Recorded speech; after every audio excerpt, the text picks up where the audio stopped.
footsteps behind you as you enter the woods. Night draws back its cape. Light illumines your path. Open your eyes. Listen. Welcome to Dark Softly Tales. Dark stories for dark hearts. I'm Mav Sky. Good evening and welcome to your nightmares. And another episode of your favorite horror storytelling podcast, Dark Softly Tales. I'm your host, Mav, and I will be guiding you through the apocalypse this evening. But first, I want to take a moment and ask you for your stories. Yes, your stories, your true stories. For our True Tales to Tell in the Dark episodes that I will be starting in March. If you have a true scary story to tell, please email it to darksoftlytales@gmail.com. You can also check the show notes for details. I also want to mention that I will be releasing a bonus Valentine's episode on February 14th, so be sure to look for that. Now, back to our apocalyptic tale. It's the month of February, and when I thought over all the stories I had involving romance, this is the one that came to mind. It's not the typical romance one may expect, but the story deals with ancient themes. And when you're dealing with age-old themes, you've got to get back to the basics. And by basics, I mean running practically naked through a desert with a pistol in your hand, the enemy at your back, and no one to trust but the person at your side. Think of when Adam and Eve were kicked out of the Garden of Eden. This is my adventurous version of that. One of my favorite things to say is choose your own adventure. Just like those old books in the 80s, remember that? Always choose your own adventure. And with that in mind, let's get back to this adventure. Don't let the colossal mole rats shooting golden laser beams from their eyes scare you too much. After all, they're just doing what they've been told to do. Though you and I know better. Let's dive in, shall we?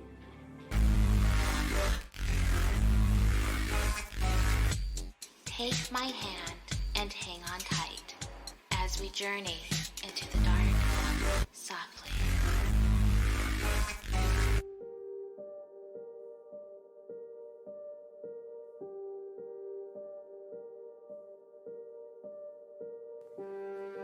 Gods, Guns, and Serpent Tongues by Mav Sky. Him. They stood back to back in the blaze of the red desert sunset. He held a semi-automatic shotgun. She, a .44 Magnum. He faced west toward the setting sun. She, east. He sweated like an overridden horse. She breathed like one. Together, they stank like one. 2 seconds ticked by. It was like waiting for a grenade to blow. Tick, tick. In the west, 50 yards down, a colossal mole rat raised its ugly head from a crack in the desert floor. Golden laser beams already filled its eyes. Its giant teeth gnashed like a zombie cokehead in need of a fix. He aimed and fired the shotgun. Duck in the west! They both turned, smooth as music, so she faced west, and he the east. He reloaded as she emptied the magnum. The mole rat took 3 blasts to the gut and shot golden lasers from its eyes. Laser! He wrapped an arm around her waist while she continued to fire. He knocked her to the sand just as the laser beam blazed overhead. It singed her blonde hair. He grabbed a handful of sand and smothered the flames as she lay on her stomach, hand supporting her bad wrist, aiming at the mole's right golden eye. The mole rat's eye exploded into golden ooze. The mole rat roared and heaved its white, whalish body from the crack onto the desert floor, squirming like an obese worm. The critters were at least 25 feet tall and half as wide. She aimed for the left eye, breathed, pulled the trigger. It exploded too, but not before the mole rat zapped one last laser beam. Inches in front of them, the sandy floor exploded into flames. He grabbed her waist. She wrapped her arms about his neck, and together, almost as a mantra, they shrieked, "Roll!" Holding on to each other's arms, they rolled through the sand away from the flames, the motion extinguishing the fire on their clothes. "Get off of me! You smell!" She shoved him away and inspected her t-shirt, sighing. The fire had burned the lower half, leaving a wide gap between her ribs and the button snap of her cut-off jeans. "Nothing like a duck to work up a good sweat." He sniffed his armpit and winked at her. She flipped him the bird. He flipped it back. Neither of them meant it, and they both knew it. She held up the burned part of her shirt. "It was my last one." He nodded. "Soon.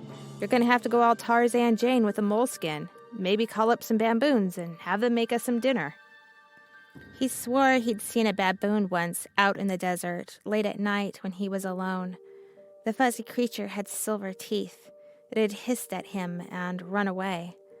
She glanced over at him, running a hand down the singed part of her hair. "You're a fine one to speak, Tarzan."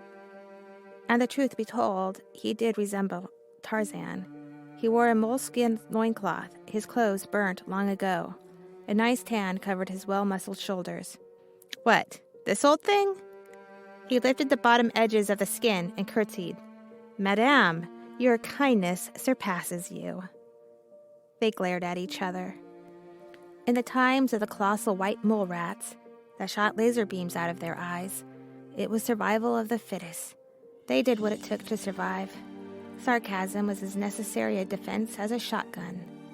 He stood and offered her his hand. "I don't hate you." She took it and let him pull her to her feet. "I don't hate you either." A brief electricity passed between them before they dropped hands and walked back to where they'd abandoned their weapons. She picked up the smoldering revolver, aimed at the nasty mole rat's gut, and pulled the trigger. The mole rat's belly made a hollow as it swallowed the bullet.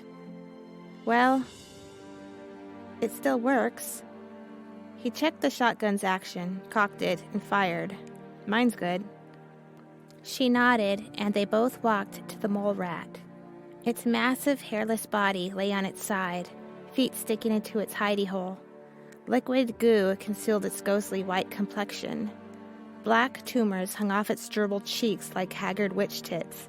Its mouth lay open, the two fangs in its upper jaw poked into the sand. Golden goop flowed onto its tongue. Half-digested worms still squirmed, caught up in the bottom teeth. She opened her mouth to speak, then shut it and bent over, clutching at her stomach. He said, "Pretty gross, huh?" She shook her head. He said, "Oh, is it the sickness?" She nodded and turned away. He didn't need to see the expression on her face to know it held shame. She was 12 weeks pregnant. He pulled the Bowie knife from the sheath tied to his upper thigh. "I'll get it started." She nodded again, face still turned toward the sunset. "I'll finish up." An hour later, they had a dismembered mole rat thigh. By the time they dragged it back to the camp, the sky was full with a silver moon. Wedgets had begun their descent from the stars. He stirred up the coals while she cut tender meat from the thigh and put it on the clay tray over the fire. They both sat back and gazed at the heavens. The winged serpents glided like a sea of quicksilver across the night sky.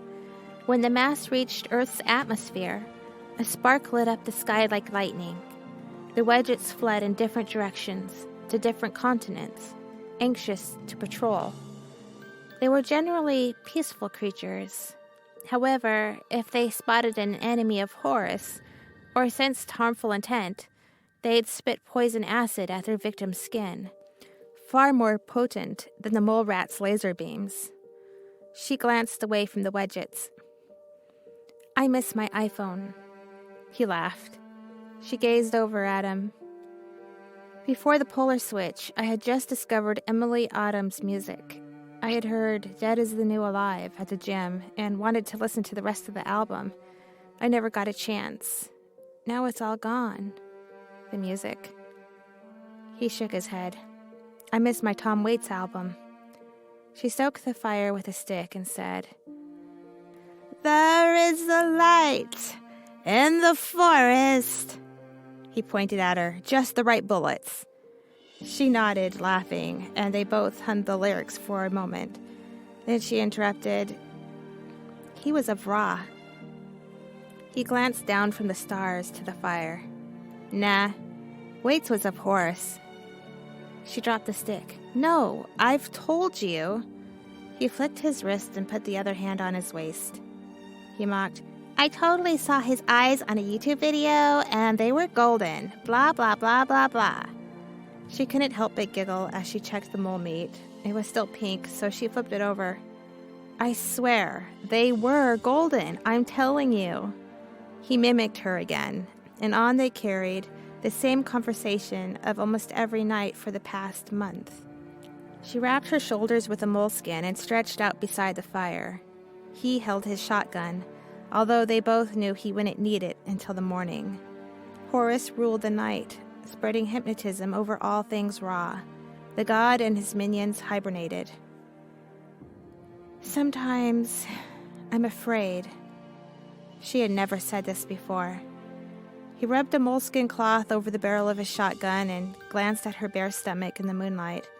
There was a slight bump where it had laid smooth before, a growing child. We'll make do, he said. She touched her stomach, her fingers caressing the skin. Not of this. She pulled the burnt t-shirt down over her belly button, but it bounced back up to her ribs, so she pulled the moleskin tighter around her breasts. What if I'm of Ra? It was an idea he'd considered and discarded. If you were of Ra, you'd be asleep, and those critters. He pointed his gun at a widget snaking through the air 50 feet over their heads. Would have spit acid all over you by now. But I'm with you, so perhaps it is Horus's protection over you that also cloaks me. Perhaps the widgets are blind the same way the mole rats are blind when looking at the sun. He laughed. Good imagination in that head of yours, but I'm pretty sure the widgets would have figured you out by now. Besides, the mole rats wouldn't be so desperate to blast us to smithereens. She turned to him. Same thing. They know you are of Horus, and they assume I am too. He shrugged. Look, I'm just saying. She snapped. You know who you are. You know. Even as she said this, his eyes glinted from blue to silver, then blue again. I hate it when you do that. What? When your eyes change like that. And again, they glinted silver. He was unaware of what his eyes did or did not do. After the rains once, he'd seen his reflection in a puddle of mud. All he saw were the heavy lines under his eyes and the burn scars from the first horde of mole rats. He'd escaped. Everyone knew Horus protected his own. But in these days of war, Horus and Ra fought long and hard for their warriors. Not even they knew who would live or die. He set his shotgun aside, and with the skin he had used to clean his gun, removed the clay tray from the fire. He set it aside and tore off a bite of meat with his teeth, checking for tenderness. It was good. He turned towards her. Dinner's up. But she was fast asleep. He picked up his moleskin blanket and covered her lower half, then resumed his spot beside the fire. He ate a few more strips of meat, loaded his shotgun, and lay down beside it. The silver-winged serpents in the sky lulled him to a safe sleep. Ra would rise with the morning sun, and he would be ready.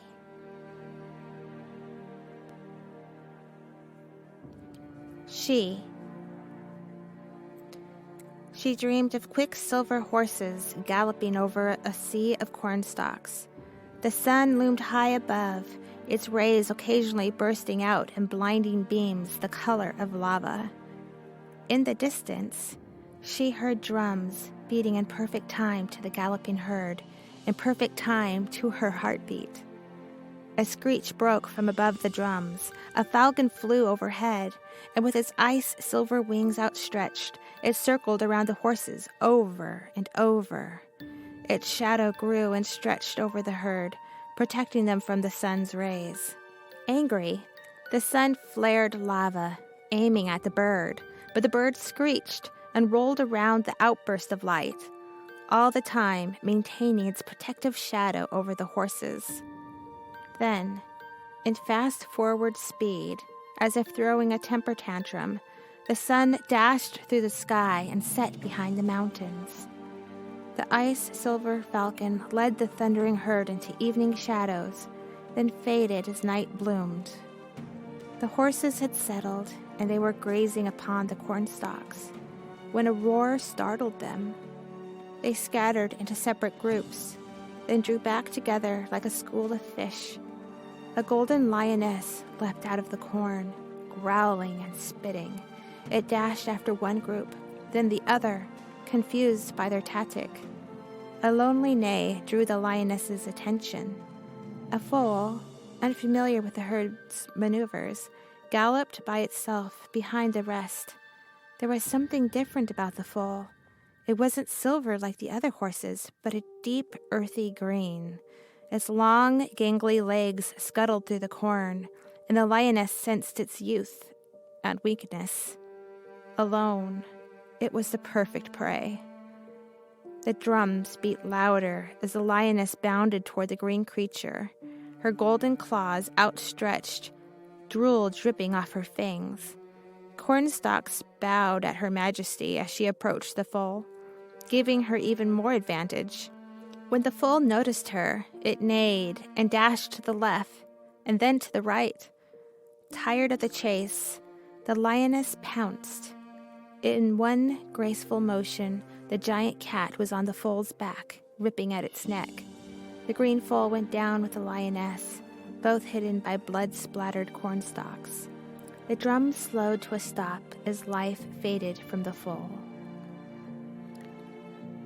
Her. She awoke, screaming. Her fingers protectively clutched at her throat. She quieted as the dream faded, and she recognized her surroundings. She was on her side, facing opposite the campfire, an endless sea of sand stretching before her. Ra's sun had just begun to rise. Its golden rays reached possessively like cat claws over and into the blue sky. All was quiet. And suddenly, she was horribly afraid that he was gone, that he'd left in the middle of the night. Horus's shadow protecting and guiding him within ice-silver wings. She sat upright and turned. Where? But he was still there, loading up the clay tray and ammo into his moleskin, then taking a swig of precious water from the moleskin flask. He noticed her up and looking at him. Hey, Bright Eyes. Bad dreams again? She nodded. He held up the flask. Water? She nodded again and held out her hands. He tossed the flask to her. There's some leftover meat if you want some. Overcooked it a bit. Tastes like bacon. He started laughing at himself. She wished she could share his humor, but it seemed the gods left that out of her DNA. Sarcasm, yes. Humor, no. She took a twisted bit of meat and brought it to her mouth. Mole rat meat wasn't tasty, but it was all they had found to survive on. He slung the sling over his broad shoulders, then picked up his shotgun and slid it into the makeshift holster on his thigh. We need to trek it back to the plane today. I need more ammo, and we're running low on water. She stopped chewing. Wait. I thought we were going to press on another day, another week. He said, Sorry, sweetheart. Can't take risks like that. But you promised me. We can't live out of that wrecked mess forever, and we need to get out of this desert. Even as she said it, visions of the lioness attacking the foal filled her mind. Her voice rose. Panicked, she stood. You promised me 2 weeks ago we'd set out with enough water and ammo to last for a few days' travel. He didn't meet her eyes. The duck sapped most of our water. The only thing that duck got last night was half my shirt. She stretched out the portion of burnt shirt and noticed her stomach had grown considerably overnight. She rolled her fingers over her cantaloupe-sized abdomen. Dear Ra, he chuckled. Don't go taking them off, please. Too early in the morning. Look at me. Her voice shook. He was beside her now, observing her stomach too. She glanced up at him. What does it mean? He lifted her hands gently from her stomach and held them in his. I don't know. I don't know about these kinds of things. I mean, aren't you supposed to... Yes, she said more sharply than she meant to, but not like this. Not overnight. It'd been just 2 months ago that she found out she was pregnant. The morning before the pulls switched, inside the hospital room, the doc had snapped off her gloves and said, Yep, your pregger's all right. Now what do you want to do about it? She had touched her stomach, unsure what the doctor had meant. The doc grabbed the clipboard and made notes. We can squeeze in a D&C next week at my clinic. It's quick and painless. Be sure to hand this off to the secretary up front. The doc scribbled some more, tore off the pink sheet of paper and handed it over. She had hesitated, unsure whether she wanted the procedure.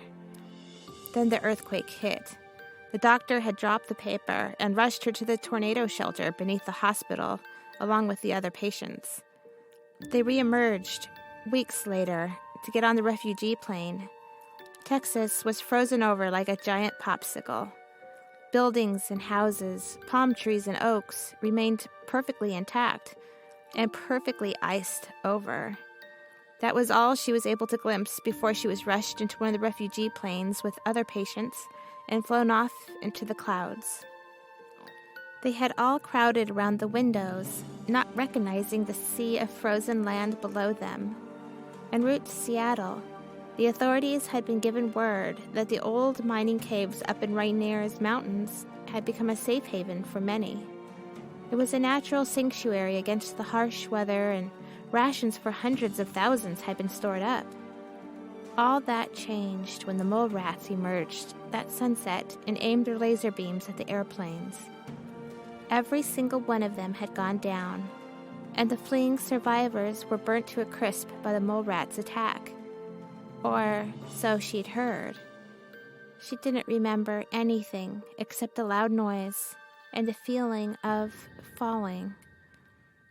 He told her that he'd found her tucked into a seat a mile away from the crashes. He landed in the same place, and the moles had not detected them. He says it was the protection of Horus, but she was not so sure. Months before the polar shifts, people had begun having dreams. All people, from every corner of the globe. It seemed the entirety of mankind had been split into thirds. 1/3 dreamed of an onyx sphinx sitting on golden sand, blood pouring out of the sky as raindrops. The heavens shouted, Ra! Ra! As blood filled up the cracks in the desert. Bloody flower blooms blossomed on golden stems. Those who dreamed of the Sphinx were of Ra. In a world of supreme technological advancement, old ways forgotten, people did not know who or what Ra was. So they blamed the collective dreams on secret nanobot technology. The nanobots supposedly drifted down from airplane contrails, mingled with the air, and were inhaled by the vulnerable population. According to the legend, Nazi scientists hiding in third world countries, hired by the Tea Party, created the nanobots. Their mission was simple: divide the world. Set those who were of Ra at war with all the others. Some have speculated that Ra, R.A., stood for Revolt Against America. Another third dreamed of an ice-silver falcon soaring around a silver moon. Stars shone brightly against the navy blue sky. They sang in sweet voices, praising the moon as its sapphire eye opened. "Horus, Horus," sang the stars to their god. His eye opened, wide and aware.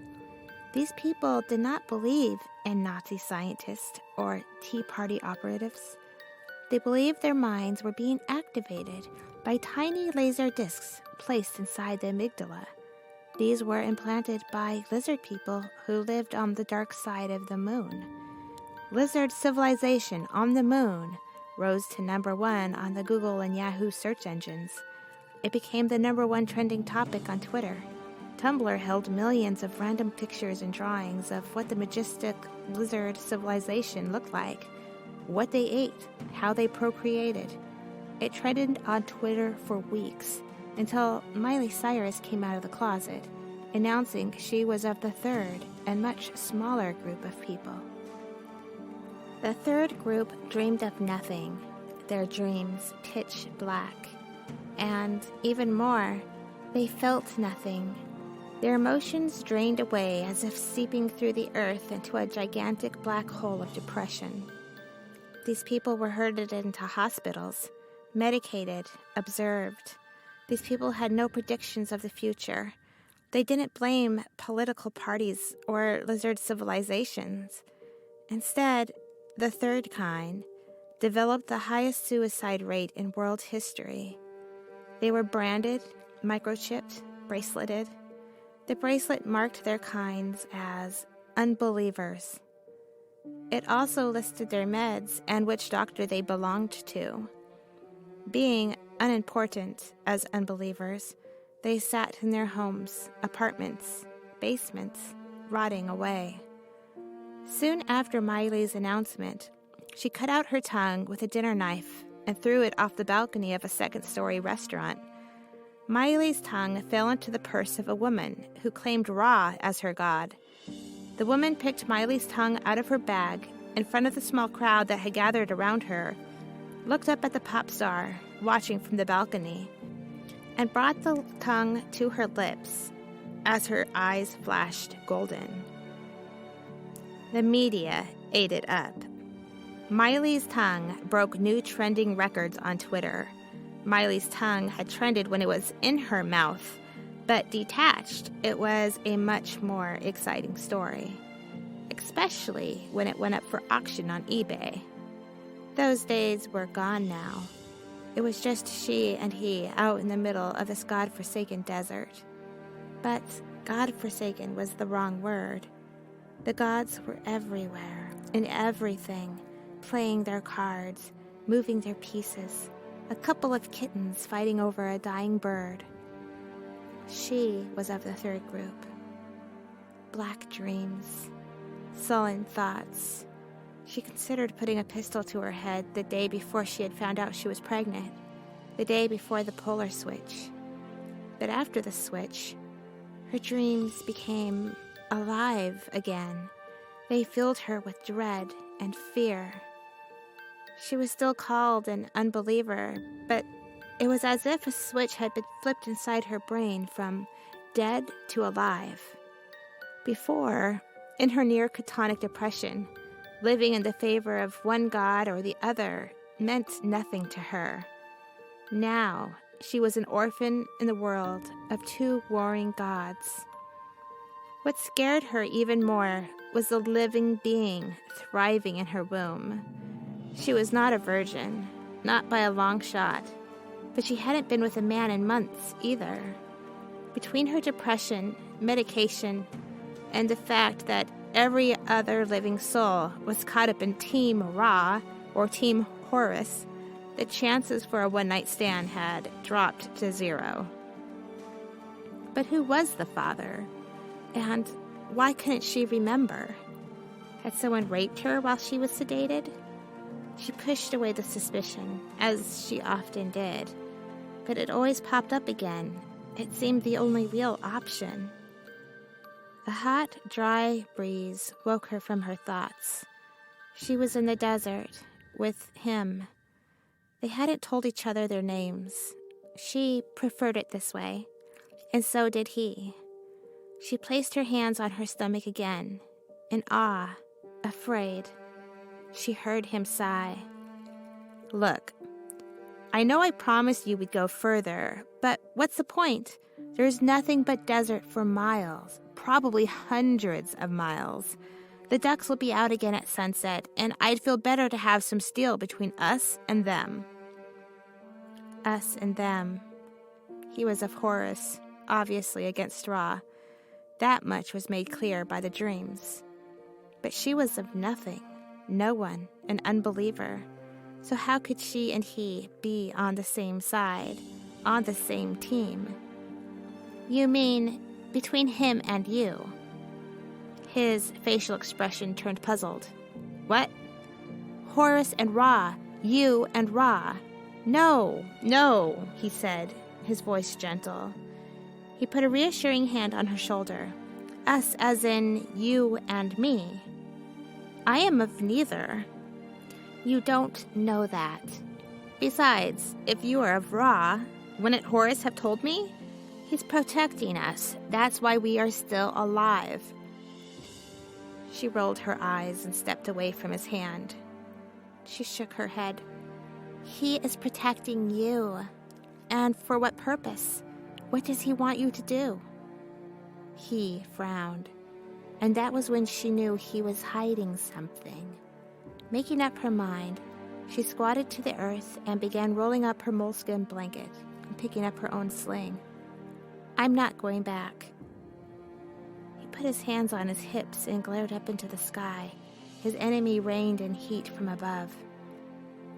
Why do you have to be difficult? She gathered her things methodically, robotically. Not that she had a lot. A few flintstones, a hairbrush, vitamins she had found in the wreckage of the refugee planes, along with an unopened water bottle. She'd been saving that for an emergency. She also had an ample supply of ammo with her, more than he knew. She swung her sling over her shoulder. I don't know you, and I don't need...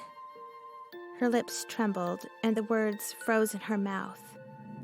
He put both hands on her shoulders, stilling her.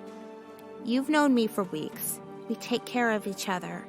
We are all that's left, the only two left for all we know.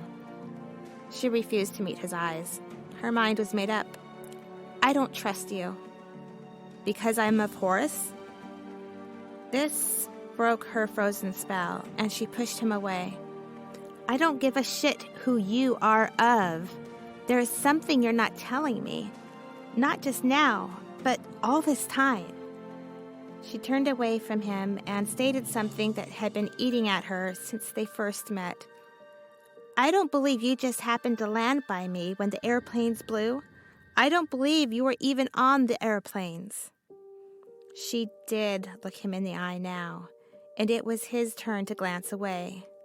It was his turn to be silent. Anger smoldered in her usually quiet voice. I fucking knew it. He opened his mouth to reply, but nothing came out.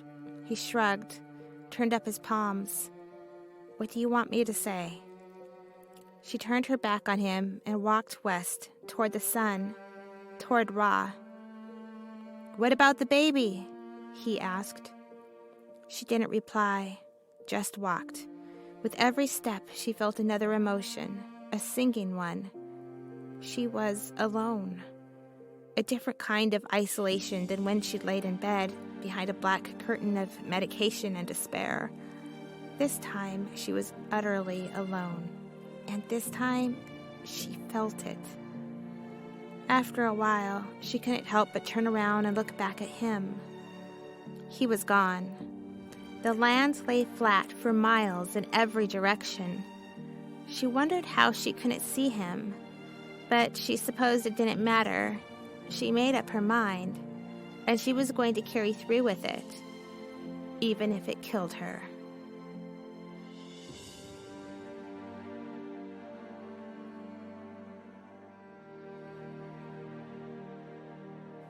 Thank you for tuning in and listening to the longer story of part 1 of Gods, Guns, and Serpent Tongues. If you enjoyed the story, please rate, review, or subscribe.